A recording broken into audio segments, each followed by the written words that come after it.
What's going on, you guys? It's your boy the FOOTI to the big E here once again with another video. This is my results and reactions video to WWE Hell in a Cell that I've just finished watching on the WWE Network. Before I get into it though, I will be going to SmackDown Live taping next week in Glasgow, so I will be vlogging that. So if this is the first time you see my videos, hit that subscribe button for more WWE content, and there will be that video coming next week. And just before I quickly get into it, one of my friends, Tony's been asking for a shout out and I keep on forgetting, so this is a quick shout out to him, and let's just get on with this video, people. So first up, you had Roman Reigns versus Rusev for United States Heavyweight Championship, the first of 3 Hell in a Cell matches at Hell in a Cell, and this was a really good way to open the show. It was quite high impact, it had a really good flow to it, it was ruthless. Rusev crushed Roman, but as I predicted, Roman did prevail and get the win, and it was a really good matchup, and I would tell anyone who's not a Roman fan to actually take time and watch this. I'm not a big Roman fan, but I really enjoyed it. It had a big finish where the accolade was put on the steps, and Rusev had a chain in Roman's mouth.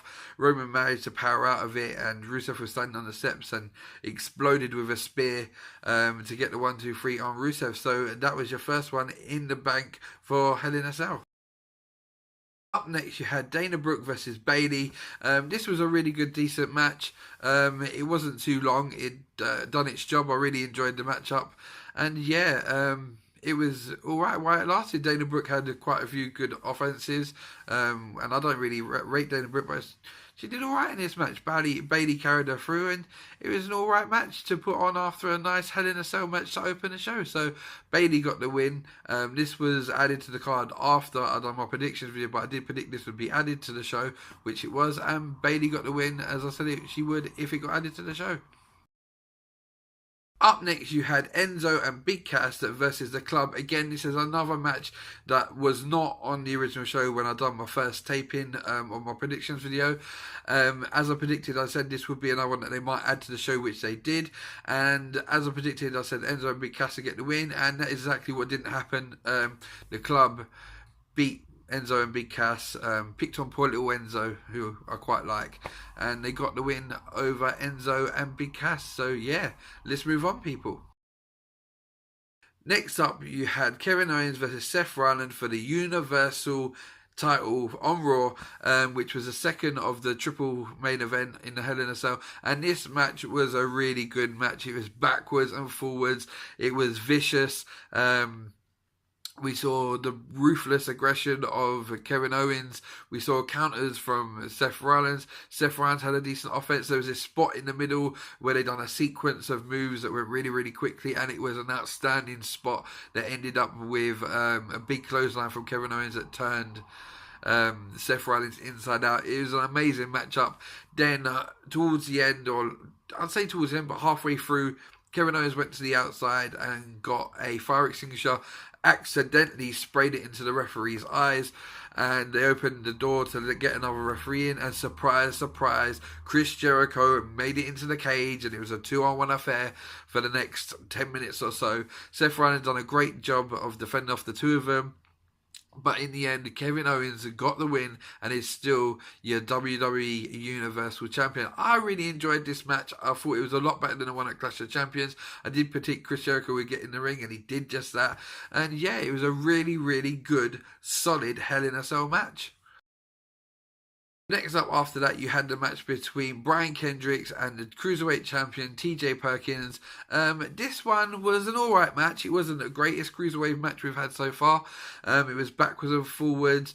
Brian Kendrick's done a couple of cheap moves and that lot, and TJ Perkins was in control when Brian Kendrick then faked an injury to his ankle, suckered TJ Perkins in, hit him with a headbutt, then put on the captain's hook or whatever the hell it's called, and Brian Kendrick is your new WWE Cruiserweight Champion. I don't know how I feel about this. I would like one of the other guys to be taking the title for TJ Perkins. TJ Perkins, you know, wasn't the best Cruiserweight Champions, but I just feel Brian Kendrick was a WWE guy, and as much as he is having good matches at the minute and the storylines going with him, I don't know, I just don't buy in the whole Brian Kendrick thing. That's just me. But Brian Kendrick is your new Cruiserweight Champion, people. So up next you had the New Day defending their WWE Tag Team Championships versus Cesaro and Sheamus. This match was alright, it was a decent match. Sheamus and Cesaro got the win by DQ. New Day is still your WWE Tag Team Champions. They're on the road to beating Demolition's record, which I feel that will happen. I think they're on 740 something days now, and it's not long to go.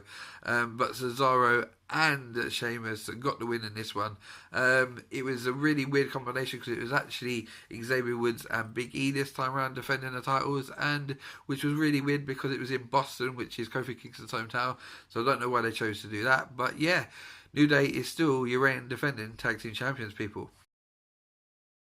So last but not least on the card was the women's Hell in a Cell WWE Women's Raw title match. Now, I'll be honest with you, this one got the big build-up. It deserved to go on last. I'm glad the WWE were bold enough to put it on last. I'll be honest with you, it was a nice entrance with Charlotte being brought to the ring like a queen, and Sasha came out in a low rider. And I'll be honest with you guys, people, when Sasha came into the ring, the pop was so loud it gave me goosebumps. Now, I don't get goosebumps that often watching WWE, but I will tell you now, when Sasha came out in Boston in front of a home crowd as champion, it gave me goosebumps. It was really, really a massive pop. So this match, I did predict to be the best of their series they've had, and this match was absolutely amazing. It was off the chain. It deserved to go on last. It was built as the main event. For me, this was the main event, Hell in a Cell. It was built that way. It delivered. It started off with Sasha and Charlotte going to the outside. They brawled outside in the crowd. Then Charlotte and Sasha climbed the cage.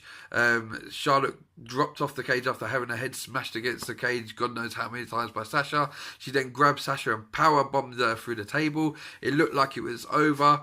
They announced Sasha the winner by forfeit, just as they announced Charlotte as the winner by forfeit, just as they announced that Sasha jumped off the gurney, took off the neck brace, run in the ring, and these two had an absolute classic war in Hell in a Cell. It was by far better than anything I could have imagined.